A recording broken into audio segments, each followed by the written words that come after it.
Hi friends, welcome to dream academy. இப்போ நம்ம பார்க்க போகிறது என்னென்னா, டைம் அண்ட் ஒர்க்கில் வந்து இந்த ப்ராப்ளத்தை எப்படி ஈஸியாக சால்வ் பண்ணலாம்னு பார்ப்போம். ஏ வந்து ஒரு வேலையை 10 நாள்லையும் பி வந்து ஒரு வேலை 15 நாள்லையும் செய்கிறாங்க அப்படின்னா, தனித்தனியாக செய்யும்போது இருவரும் சேர்ந்து அந்த வேலையை முடிக்க ஆகும் நாட்கள் மொத்தம் எத்தனை கேட்குறாங்க. ஃபஸ்ட்டு என்ன பண்ண அப்படின்னா வந்து ஏ வந்து 10 நாள், பி வந்து 15 நாள்.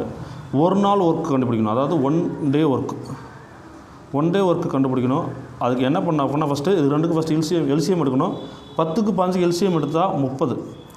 அவங்களோட டோட்டல் ஒர்க்கை வந்து நான் 30ன்னு அசியூம் பண்ணுறேன். அசியூம் பண்ணிட்டா அப்போ ஒரு நாள் ஒர்க் எவ்வளோனா, இவர் மொத்தமாக 10 நாளைக்கு ஒரு 30 சாக் பீஸ் செய்கிறார் அப்படின்னா ஒரு நாளைக்கு எவ்வளோ செய்வார் அப்படின்னா 3.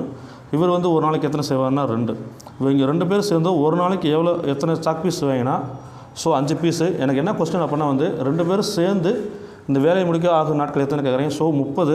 அவங்க 2 பேர் டோட்டல் பீஸ் வந்து 30 தான் இருக்குது. ஒரு நாளைக்கு 2 பேர் சேர்ந்து செய்கிறது வந்து 5. இது 2 அடித்தா 6. 6 டேஸ் வந்து இவங்க 2 பேரும் சேர்ந்து அந்த வேலையை முடிக்கிறதுக்கு எடுத்துக்கொள்வாங்க.